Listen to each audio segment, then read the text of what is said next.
Hey, welcome back, everybody. We are all go. Cool. So this is the second to last presentation of the day, but it is the last presentation in this room. So when we're done here, we can close up shop here and we can all rejoin the rest down in the Grand Hall. It gives me great pleasure to welcome Sam Bishop, who is probably one of the people who has traveled the second farthest to come here. Sam flew over from Perth a few days ago. He's a software developer based over there, and he will be talking to us about reusable testing. Thank you so much, Sam. Take it away. Thank you.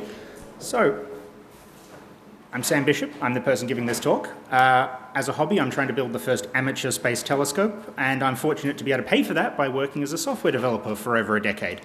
I'm here to talk about testing reusable Django applications, and I can be found online at Twitter, GitHub, and at an email address you can see on the screen right there.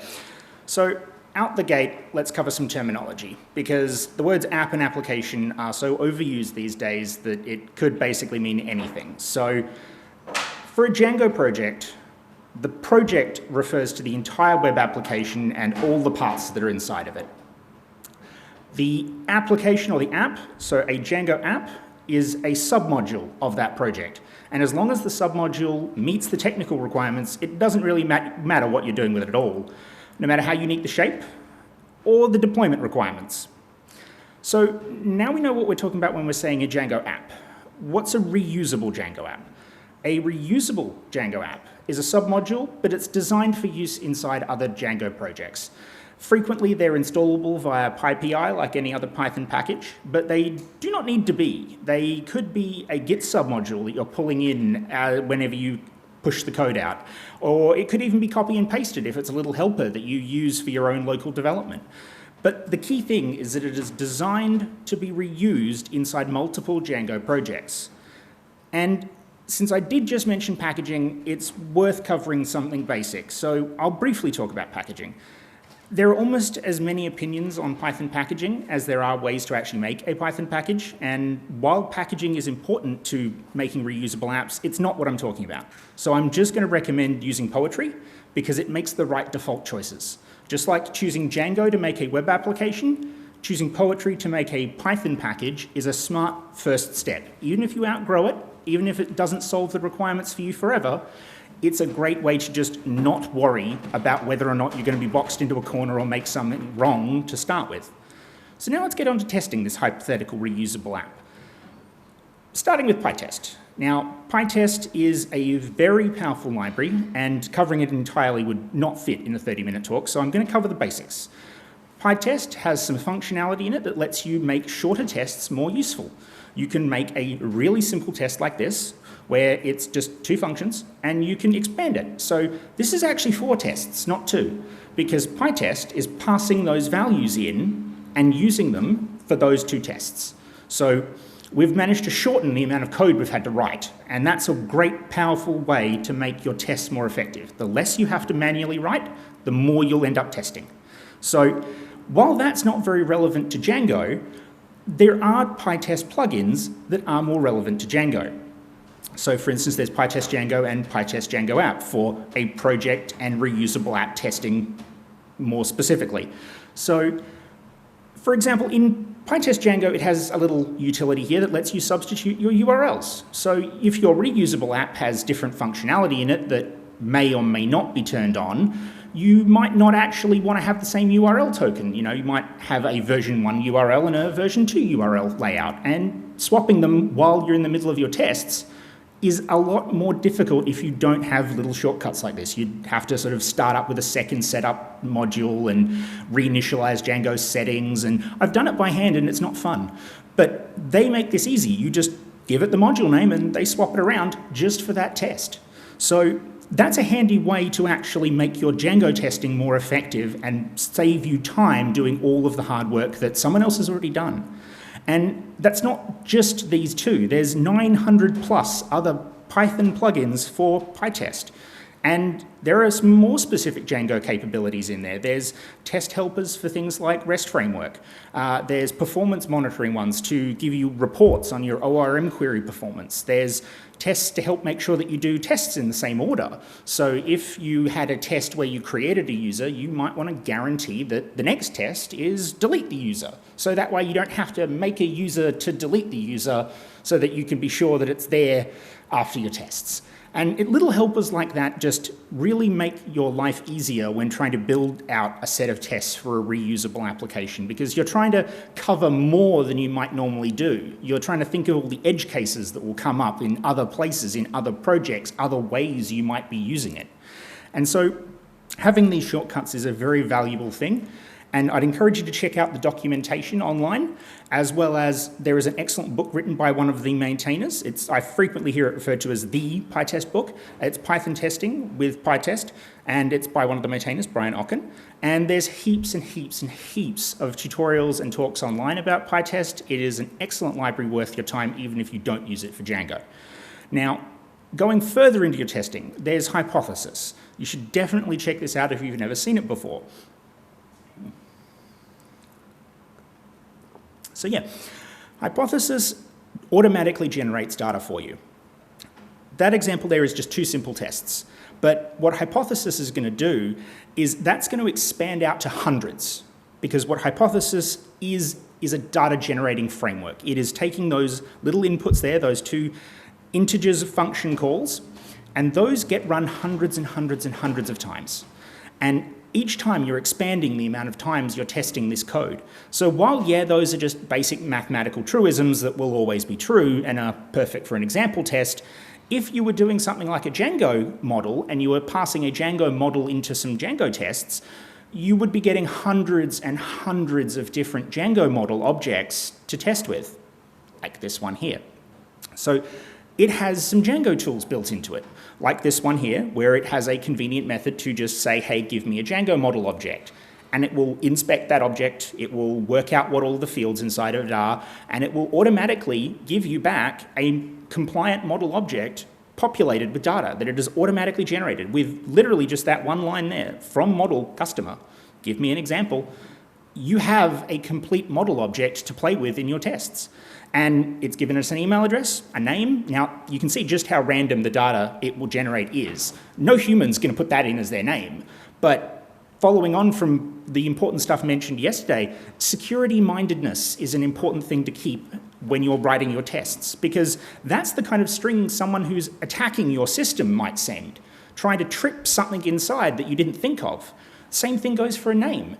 And then a number for the age would not normally be negative. So testing negative cases where you wouldn't have normally expected it are just as important. So if you don't make that a positive integer only field, a negative number is valid. What if it's a test between 2 systems? What if the data for this Django app is coming from somewhere else where you don't have control over that? And that's why these reusable environments where you're reusing it in other places just need you to think that little bit further in terms of your test coverage. And Hypothesis is a fantastic way to get that without a lot more work. So if we want to scope that down a bit so that we're not getting every potential integer, maybe the front end has a bit more control, we don't have to worry about any potential integer, maybe it's a drop down. We can constrain it pretty easily. And this is a great example of how simple it is to compose things in Hypothesis. So the from model is taking the customer, obviously, and then all I have to do is say, for the age, use this one. I'm giving that integers function, which is actually the same one that's used here on this first example. I'm just passing in a pre-set up version of that function. I'm just saying, here's a min and here's a max. And it's going to use that. This time it wants to generate an example, and you can see that this time the customer object only has an age of 5. It's this easy to start composing all the primitives. And the documentation is fantastic. It is such a huge and capable library, I couldn't possibly cover it in 30 minutes. And Zach Hatfield-Dodds did an excellent presentation at PyCon Australia in 2018. If you want to watch a slightly longer, I think that was a 45-minute talk, I forget how long, even though I was in the audience. It was an excellent talk and covers a lot more depth on PyTest. He's actually one of the maintainers. But to carry on my previous point about the power and flexibility, the first time I really used PyTest to fully test an application, I had to extend the domain name strategy because I was getting domain names that, sure, they were random, but they were random kind of from a list. It was very much .com, .net, .org kind of domains. And I'm sitting here with domain names like .tw, .movie, .shop, and I'm going, oh, okay, this isn't enough. So I went and I fetched the current full list of potential top-level domains, and I extended their strategy. I made my own. And because of the way that Hypothesis works, I was able to just intrinsically reuse that for URLs and emails. And I was able to push it upstream because I hadn't needed to change much. It was a fairly small change, even if it sort of knocked on to larger other parts, like the email generator getting used in the Django generator, and all of these flow-on effects. But because it's a well-designed, small, modular library, it's easy to get to grips with parts of it at a time.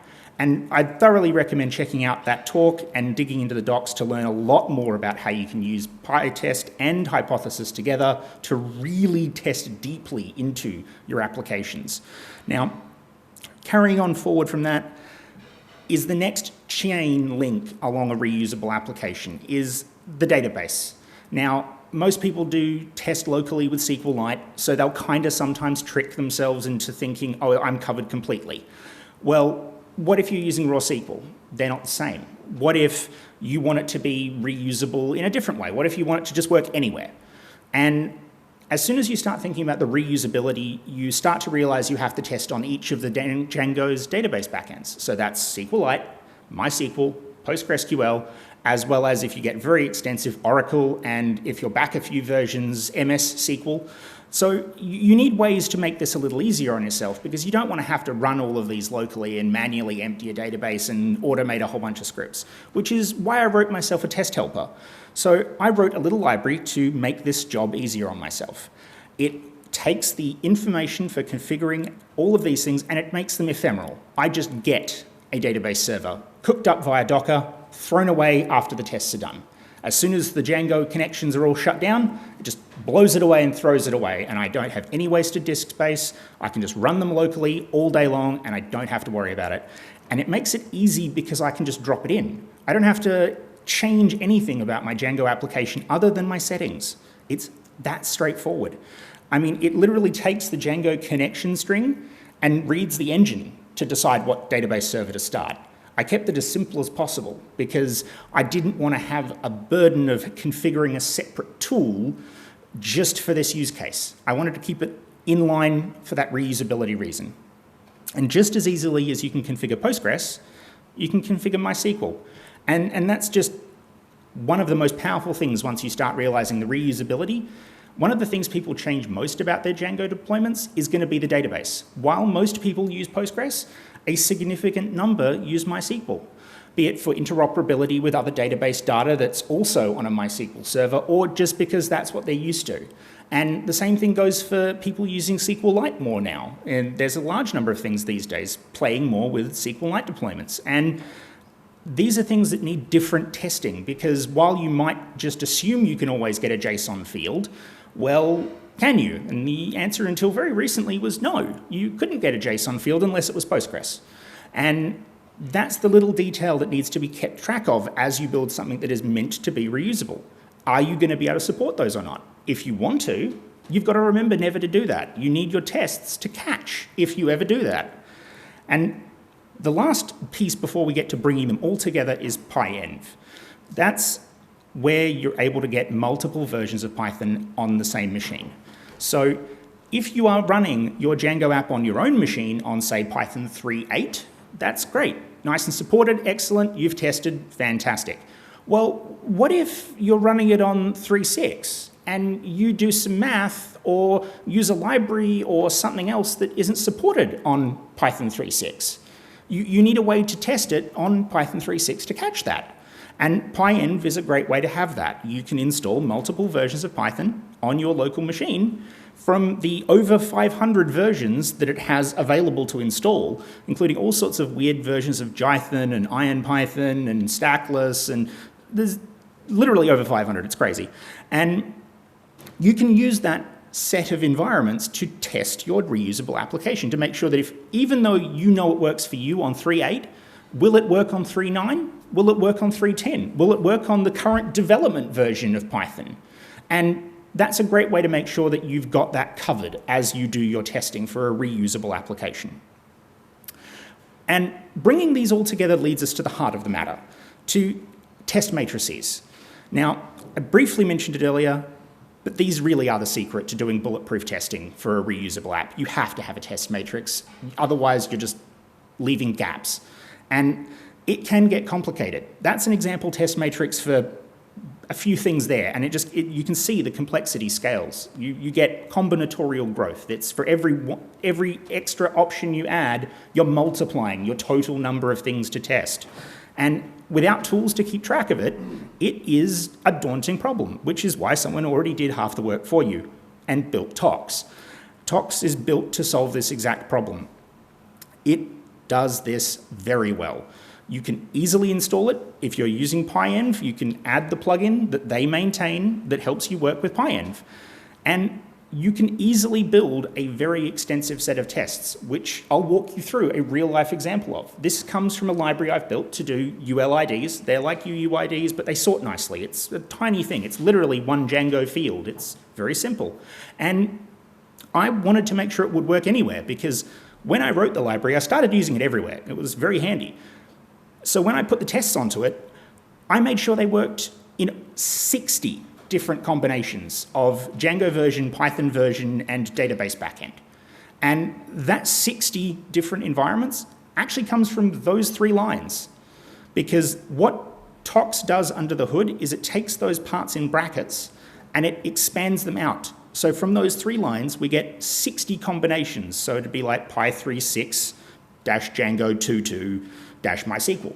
Same thing, Postgres. Same thing, SQLite. And it expands out and then performs a number of steps to set up each environment the same way, but with whatever little changes you need for that specific test.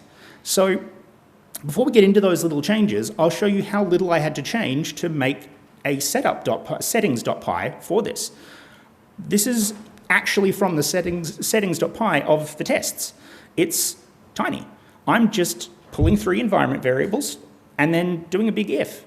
You know, if it's SQLite, use the SQLite one.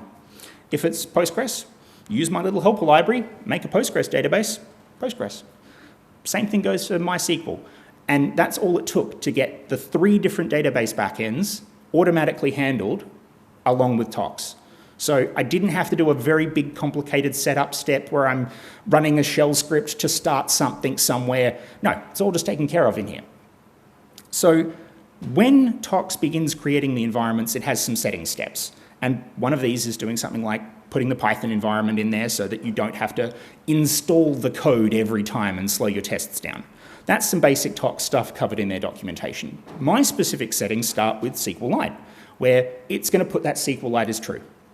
And it's going to put that PostgreSQL is true for those specific environments. So in that big list of 60, the ones that match, SQLite, Postgres, and MySQL will have those environment variables respectively. And that expands into letting each one of those environments be a test for that specific database. And then as we move down, there's just the test runner. If you've got a custom test runner, Tox supports it already. You can put whatever command you need to run your tests. And you can have more than one. You can have combinations where you need to run these multiple times with different test runners. So continuing further into it, there's the dependencies. And this is where the magic starts. Because when you want to test different versions of your dependencies, you need a way to say, in this environment, I don't want the current latest version of Django for my tests. I want Django 2.2 or 3.2 or 4.0 or 4.1. And without the ability to say, don't just install Django, install this specific one, it gets very difficult to test specific combinations. And you can put more than one in here. I can add NumPy, SciPy, database connection driver libraries, other dependencies, image processing libraries, whatever you might be using that you want to test a combination of, you can include that here. And it will pattern match that string to that big list that it makes right at the start. And once it's pattern matched those, it will install the dependencies you tell it to for that specific one. And in this test case, everything else, I'm just pulling it in from a requirements.test. Straightforward, there's like 6 dependencies, it's nothing. Because this is a very small library, good for this example. And then the last thing you need to tell Tox is where to find Python. And while you could probably do this automatically, it's not as straightforward as that. Because if you wanted to test Python 3.7 and you were testing with PyPy, you might have 2 Python 3.7s. You need a way to tell Tox, do you mean CPython 3.7 or do you mean PyPy 3.7? And Tox does this by being explicit. You tell Tox which Pythons by name match the strings. Same as all of the previous steps have been, that's string matching magic that drives Tox. So the ones that started with Py 3.9, they use Python 3.9, which, because I have the plugin installed, Tox does with pyenv. And that way they're all self-contained. And if you were doing a C library where you were embedding deeply into some kind of performance enhancement library for machine learning acceleration or something interesting like that, you could be more specific. You could actually test a point release version. You could be testing 3.10.2 versus 3.10.3, because if that actually matters to you, Tox can easily take care of it. It's very flexible like this. And when you bring all of those together, you can test 60 combinations of the Django version, the Python version, and the database connection backend for a straightforward library with just a few dozen lines of code. It really comes together just perfectly when you actually have Tox driving it all, and it's thoroughly worth digging into. And now I've got time for questions.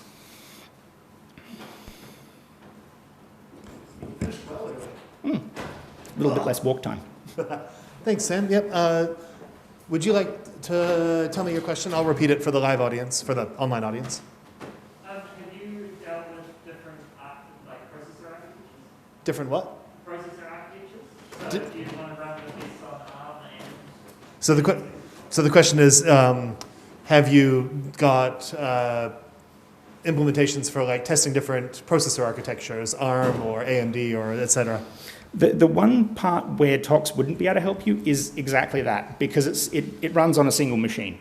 I wouldn't be surprised if someone had written a plugin somewhere that might make that work, but out of the box and all of the stuff I've done has very much just been getting Tox to run on a single environment.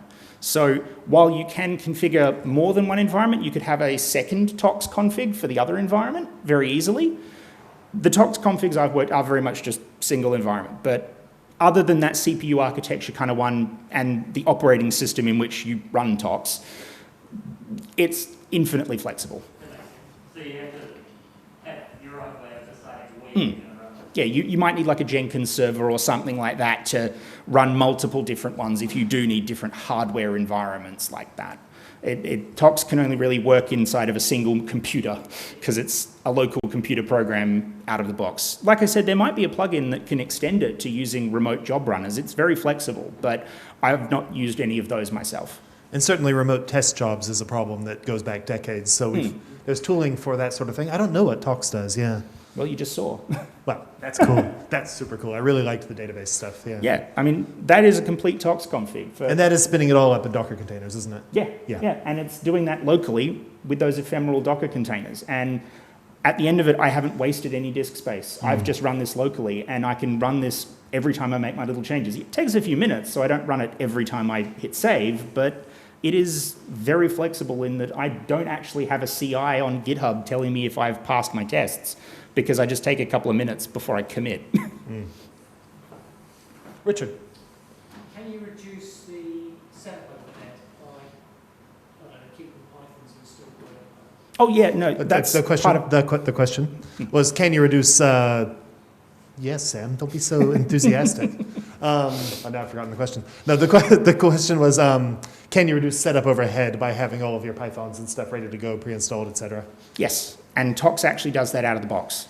It tries to avoid repeatedly installing things unless you go out of your way to tell it to. So it will keep an environment for each of these, and you can even go to the length of telling it to reuse them. So I've done very similar things for other reusable libraries where there was more dependencies involved. And what I did was I set that up so that it didn't make an extra environment for each of the database connections. So each of those database connections actually shared a combination of Python and Django. The rest of it was reused inside the same physical on-disk environment that Tox was just pretending was 3 different ones, because all that was changing in that environment was just those variables. And so I was able to safely say, just reuse that for these. But that's a little bit more advanced. They do cover it well in the documentation, and it is very much in line with that out-of-the-box philosophy of don't make this slow. It tries to be as quick as it can do out of the box by default. Plenty more time. Well, I'll tell you what, I'll see if there are any questions in the online Yes. stream, and then otherwise we'll call it there. Let's see. Where is the online stream?